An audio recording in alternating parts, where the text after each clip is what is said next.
This is Pastor Gabriel Swaggart, and welcome once again to another episode of our Crossfire Youth Services. As you can see, the services that we are going to be bringing you is a little bit different than what you would call a normal youth service. And the reason why it's different is simply because we preach Jesus Christ and Him crucified. We teach Jesus Christ and Him crucified. We sing Jesus Christ and Him crucified. So I want you to sit back, enjoy yourself, and I believe that the message we're going to bring you today is anointed by the Holy Spirit. It will be a blessing to your heart and life. So sit back and enjoy the program.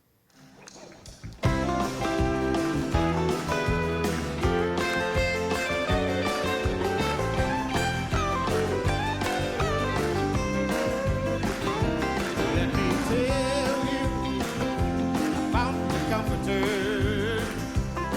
that the Bible said would lead you on.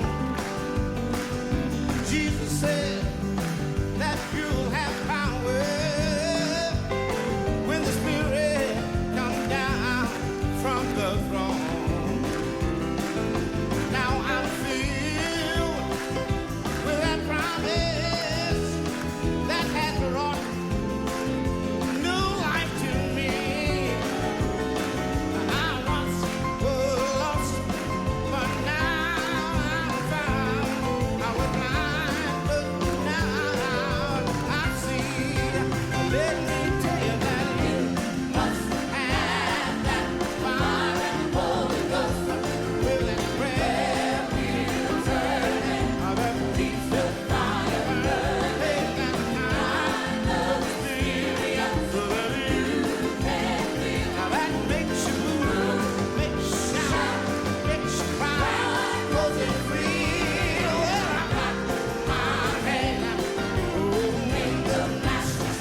Romans chapter 7, beginning in verse 10. Just reading verses 10 and 11. You can follow along with us up here on the screen.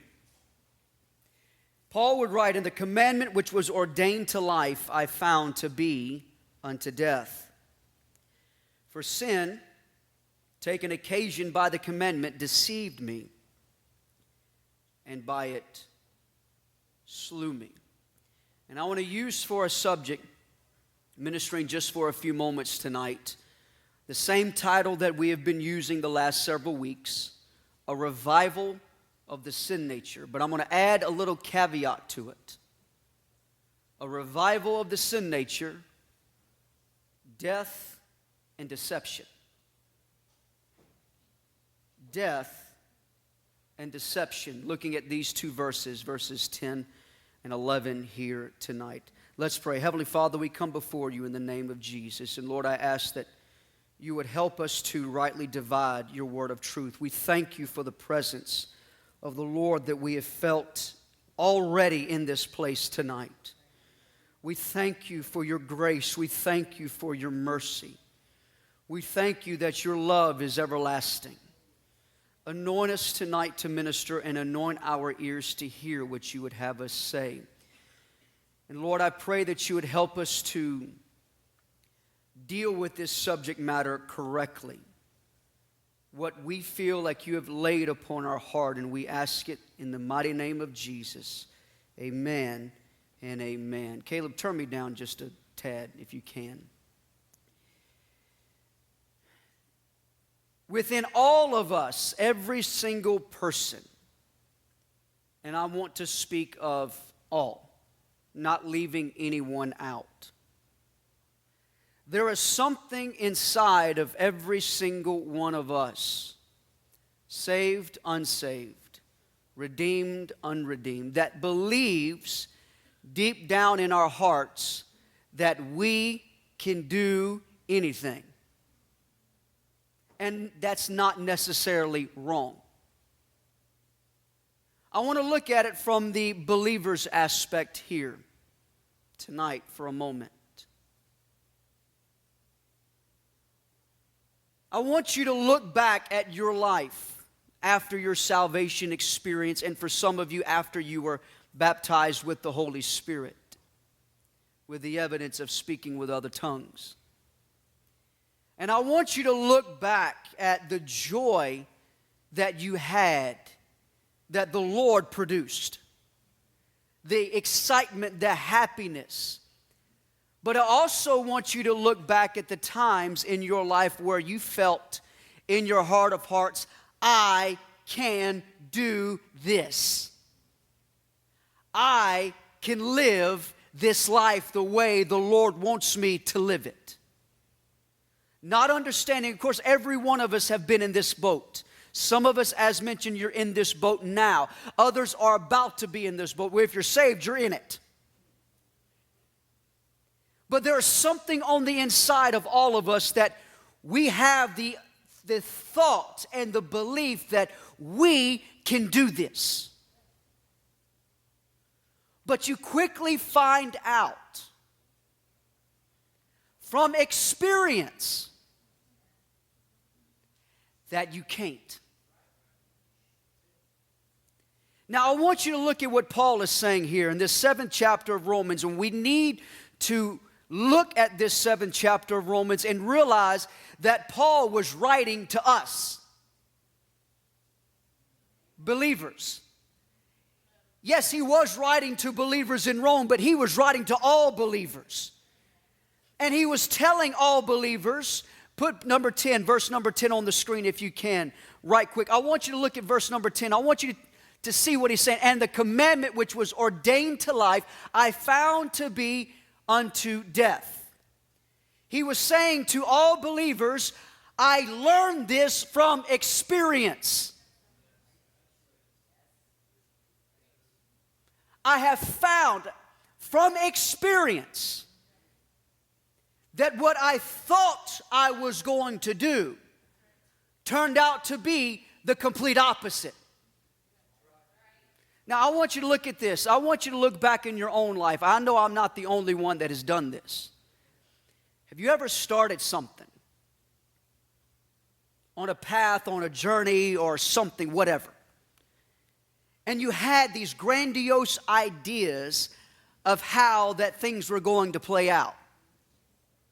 I heard mumblings in here. Yeah, you're starting to think back. Yeah. I mean, on the outset, when you began that whatever it was that you started, you had it in your mind, oh man, I'm going to take the world by storm. I'm going to do this, and it's going to bring this result, and it's going to do this for me, and it's going to be this way for me. And the moment you set out, you got this excitement, you got this joy, you got this this just happiness to start on. And then after a while, you find out that what you thought would happen did not come to pass. And not only that, the opposite happened. All these grandiose, wonderful ideas, not a single one of them came to pass, but to add insult to injury, the opposite took place. And when that happens, generally, what is our initial reaction? I'm done. And you wind up telling somebody, you know, I started to do that, but I found out from experience that it wasn't all that it was cracked up to be. Paul is telling us the same thing. He said, man, I knew the law. But after I got saved, I really thought that I had it all together. And the law that was, keep that verse, don't take it off, keep verse number 10 on the screen. The commandment, the law that was ordained to life, I found out through experience the opposite. Now I want to look at this. Was the commandment at fault? Was the law at fault? No. Who was at fault? We are. Because we have a wrong and a wrong opinion of ourselves. Come on now. I think I'm getting down to some of y'all's level here tonight. We have a wrong opinion of ourselves, thinking that we're greater than what we really are. All right, look at me. I'm 5'8". I weighed more in high school than I do now. That was almost 20 years ago. I know it's supposed to be the opposite. That when you graduate high school, you're a string bean for some of us. And then as you get older, you put on weight. Yeah, I heard that one. But I weigh less now than I did 20 years ago. And I go figure on that one, huh? I still eat the same.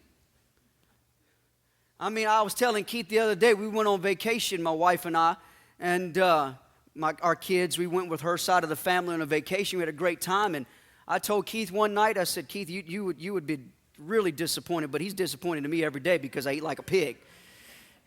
I told him, I said, Keith, I'll tell you, man, we went to a restaurant. I had a steak, French fries. Now, steak is good. French fries not so good, but I love French fries, man. You can't go wrong with French fries. I mean, you can't. If you get them soggy, and that's that, yeah, but if you get them just right, my goodness. Talk about having a camp meet. I think they're going to have French fries in heaven. No, they won't.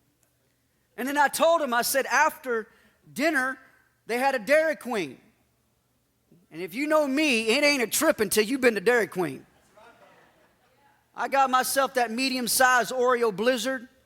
My Lord, I mean, I had to wait in line 20 minutes just to get it. There was a line going out the door, and I said, I'm not leaving until I get my Blizzard. It was raining and everything. I said, I'll stand out in the rain. That's dedication.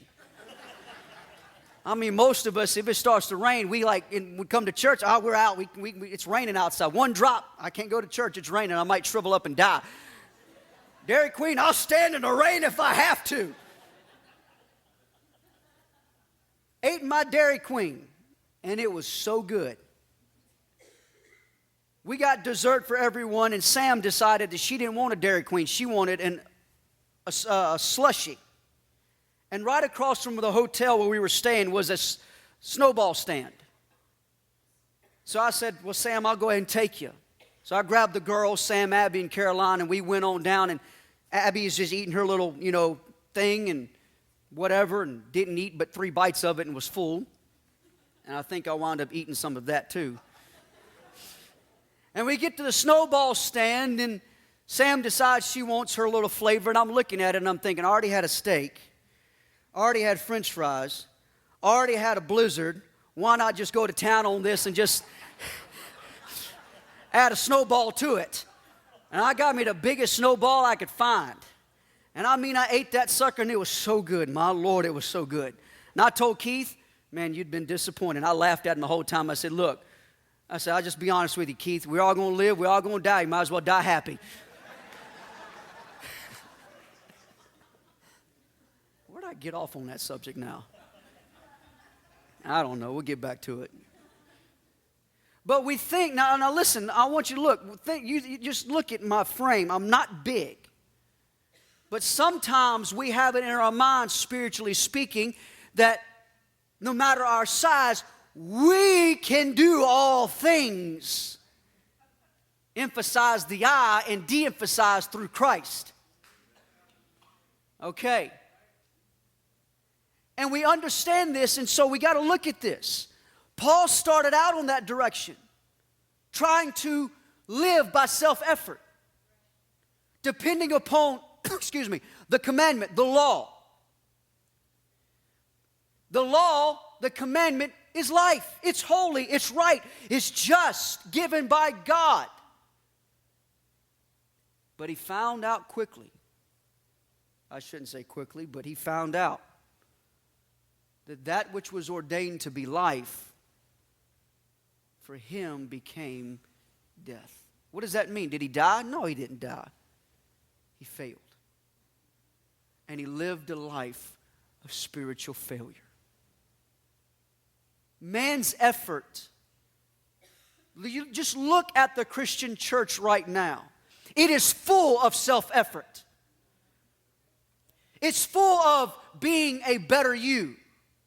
Motivational speaker after motivational speaker. Oh, I'm doing the Daniel fast. So what? Oh, I'm doing the 40 days of purpose. Big deal. Oh, I'm setting my sight on doing this. Who cares? You're going to find out very quickly that what you thought was going to be ordained to life will be the opposite. Why? Because it was never God's plan for you to do it. Let's go ahead and say it this way. The Holy Spirit is not waiting for you to do it. The Holy Spirit is not waiting for you to go ahead and give it the college try. He wants to do it in you. And the only way that He can do it in you is if you forget about yourself, deny yourself, and say, Lord, I can't do this, but I know that you can. I know that you can. So that which was ordained to be life, and I want to go back to self-effort. We're all guilty of it. And even now, as we have all been exposed in this room, and many by television, by radio, by podcast, by internet, we have been exposed to the message of the cross.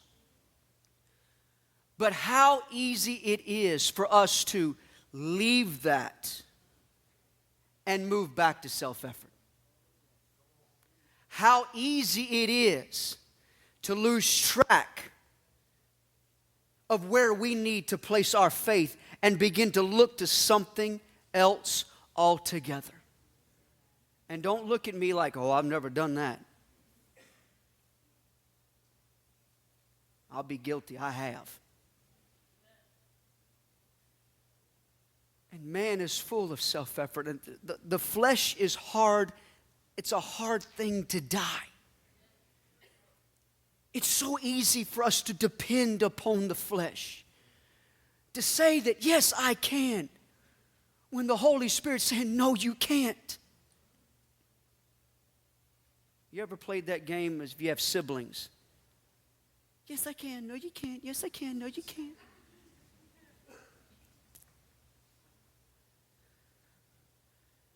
Young people, you have to understand, depending on self-effort is going to be this result. You're going to find it to be failure. You're going to find failure after failure after failure. If our life, if this Christian walk was based upon what we do, then Christ would not have needed to come and die. Paul would have said he would have died in vain. But thank God he did.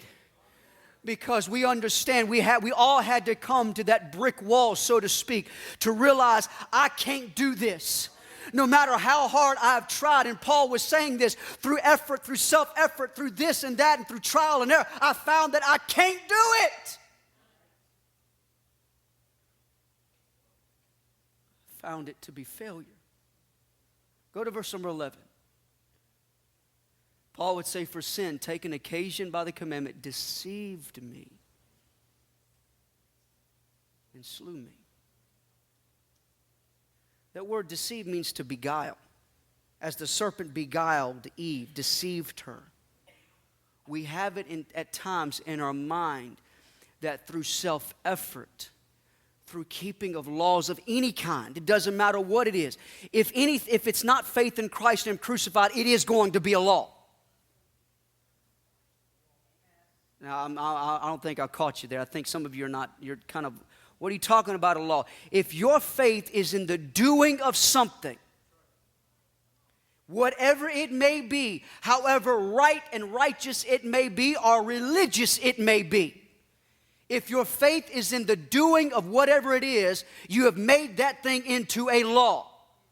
And said that now I can live in these parameters by keeping these things, but you find out once again, it's going to deceive you.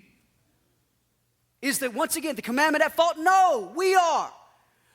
Because our faith is in that. When the Holy Spirit wants our faith to be in Christ. When God wants us to be hooked into Christ and Him crucified, when we circumvent that, we tell God in essence, Lord, what you did was not enough, and I have to do this and this and this and this and this to add to it. Understand this, God doesn't work on the brownie point system or the merit system. As a child, as you all know, how many of you received an allowance as a child? Be honest. Some of you did, some of you didn't. Some of you was like a quarter, some of you was like 50 cents. Some was like $1, and they would tell you, don't spend it all at one place. You're like, $1? What am I going to spend $1 on candy?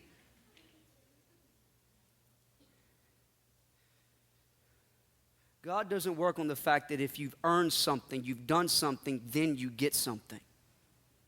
That's what an allowance is. An allowance is, well, you've got to do a certain amount of chores, and if you do those chores, you get your monthly or whatever dollar, or a gold star, or a thumbs up, or a slap on the back. God never works that way. God works on the basis of grace. We don't earn it. We don't deserve it. But thank God He just gives it to us by faith. That if we just simply believe that He extends that mercy, He extends that grace, He extends that forgiveness, He extends that help. And thank God it goes for our everyday life and living. Lord, we shouldn't even be here in regards to this life. But thank God, due to the cross, I'm here and I'm going to make it through.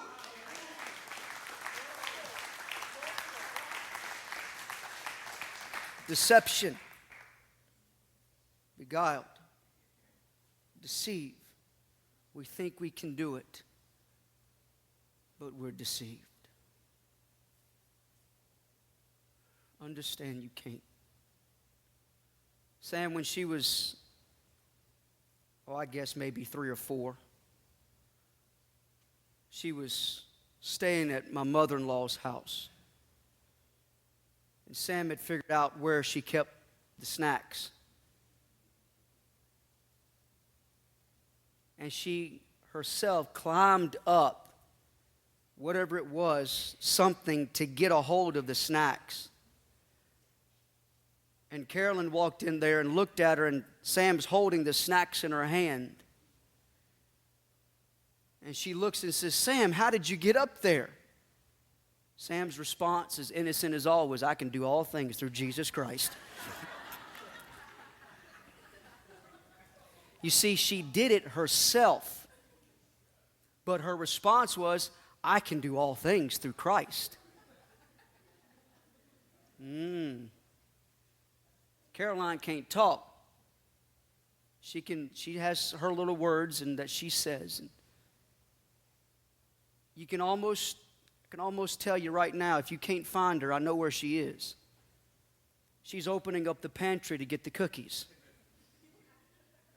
I went in there one time and I heard all the noise, and I looked down and she's sitting on the floor. She took all the cookies and dumped them all out and shoving as much of them as she could in her mouth. And when I looked at her and said, Cece, she looked at me and started, just chugging them in. Cheeks that big on either side. What are you going to do? That's like most Christians. We do everything ourselves. But it doesn't turn up and end up the way that we think. Why? Because depending upon our self-effort, depending upon our own abilities and strength, the flesh, what happens? It will deceive you. It'll slay you. In other words, you'll fail. Young people, tonight, there's only one answer for you to live. It's not 5 answers. It's not 10 answers. It's not 20 answers. There's only one way for you to live a life pleasing to the Lord Jesus Christ. And it's not by your own self-effort, but it is through faith in Jesus Christ and what He did at Calvary. You see, the Holy Spirit, He does not work automatically in your life. He wants to work in your life. He desires to work in your life. But He can only work in your life freely in the way that He desires, as long as we line up our faith with Jesus Christ, who He is and what He's accomplished. The Holy Spirit wants to bring about the victory that we need. You see, we can't bring about anything. Human effort cannot bring about anything that we need because of the fall, but the Holy Spirit can, and He's able to do it, but He has to do it in the right way, with our faith ever anchored in Christ. And so as we leave here tonight, some of you have been in this place where you've lived a life of failure and you don't understand why. You've gone through life and you've gone through day after day after day, and you say, Lord, I'm doing this. Lord, I'm doing that. Lord, I'm doing this. Lord, look at what I'm doing, but nothing seems to pan out the way that I think. Instead of finding that more abundant life that Christ ever so spoke of, that He promised us, that He desires for us, we find the opposite. It's not abundant life. It's a miserable life. But thank God, if you just turn your eyes away from your faults and turn your eyes away from your efforts, if you turn your eyes away from yourself and you look up to the heavens and you say, God, I can't do this. There has to be a better way. You've just opened the door for the Holy Spirit to say, there is a better way. I've been waiting for you to ask me. That way is the cross, the cross, the cross. There's one way to salvation, the cross. There's one way to healing, the cross. There's one way to blessing, the cross. There's one way to the infilling of the Holy Spirit, the cross. And there's one way for victory, the cross. There's one way for blessings unparalleled, the cross, the cross, the cross. Y'all preach the cross too much? Yes, we do. It's the only thing that works. You can try all you want. You can try and give it your best effort. But you're going to find yourself in that position. What do you mean a law? Once again, singers, musicians, make your way back here tonight. Anything that's not Christ and Him crucified is self-effort. You can turn anything into a law. Anything. And I've done it. I've turned prayer into a law. Lord, I pray so many minutes a day, so you have to bless me. God's going to bless you because you're his child. But he's not going to bless you because you prayed 30 minutes a day. It'll bless you. He'll speak to you. He'll minister to you. But he won't bless you just because you did that. He blesses you because you belong to him. And he wants to give you good gifts and good things. If a parent would give their child good gifts, how much more will our Heavenly Father give good things to those who ask him? He won't bless you because you read your Bible. And I want to say it again. I believe in prayer. I believe in reading your Bible. The Word is a lamp unto my feet, a light unto my path. The Lord has spoken to me through prayer. He's spoken to me through his Word. And he'll bless you mightily from that.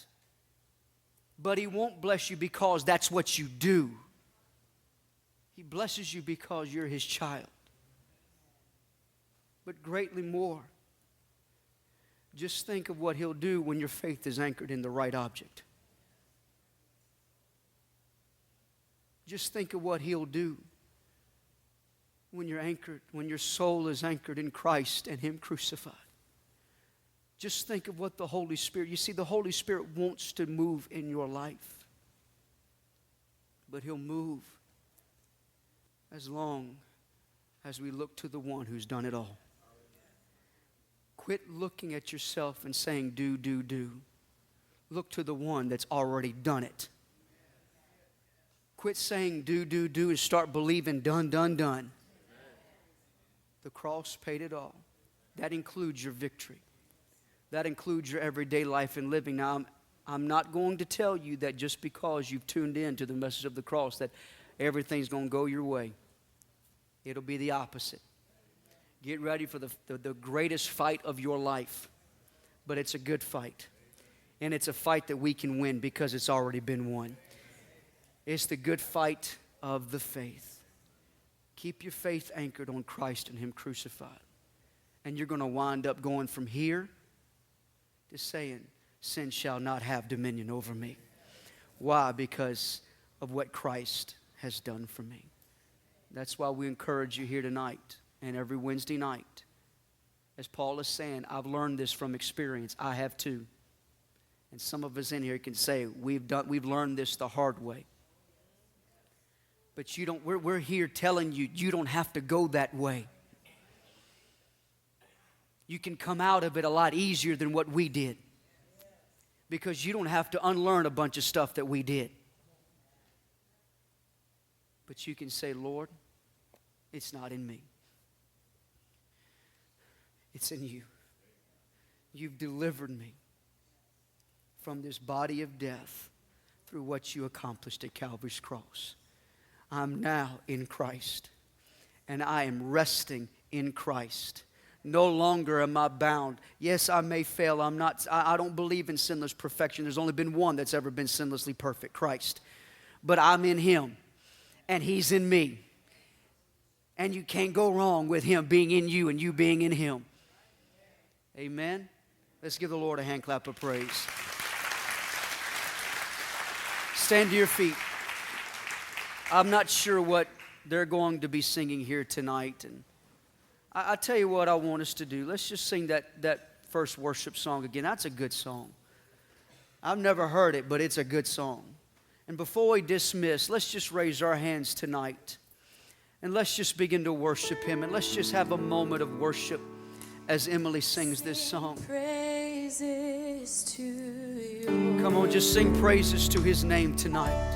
I sing praises to your name, the name that's so much higher than all names. Come on, just let's worship him just for a moment. Let's honor his name tonight.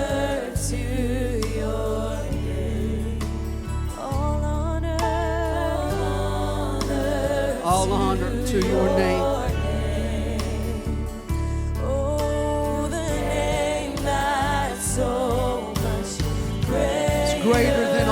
other names. All names, oh, you're greater. Greater than all other names. So be lifted up. Lord, be lifted up. Lifted Come on, let's do that, young people. Let's lift Him up. Jesus, be lifted high. Be lifted higher. Jesus, and be lifted up. Be lifted high. Hallelujah. Thank you, Jesus. Lifted up. Be lifted up. Be lifted up. Be lifted higher. Jesus. Be lifted up. Be lifted high. Hallelujah. Your name is light. Come on, sing it right now. Your name, is it's life. Your name It's hope inside. hope inside me. Hope inside. Hope inside me. Your name is love. Your name is love. A love that Hallelujah. always finds me. Come on, just sing that bridge one more time. Finds me. Your name is life. Your name is hope inside me. Hope inside me. Glory to God. Your name is love, a love that always finds me. Always finds me. And be lifted up in my life, in my heart. Be lifted up, oh God. Be lifted higher, Jesus. We lift you up. Be lifted up. Be lifted high. Before we dismiss, I want to leave you with one final statement. It's this. The key to victory that you seek, the key to the victory that you need in your life, in your personal life, is found in one place. It's found in the same exact place where you got in. It's found in the same identical place on where you got saved. The cross. The same way that you got into the family of God is the same way you stay into the family of God. You don't leave it. We don't go beyond it. But we stay rooted and grounded in the faith. We remain, we stand fast in the liberty wherewith Christ has made us free. That way we will not be entangled in the yoke of bondage again. The answer is the cross. Heavenly Father, we come before you in the name of Jesus. And Lord, we're just grateful and thankful for your word.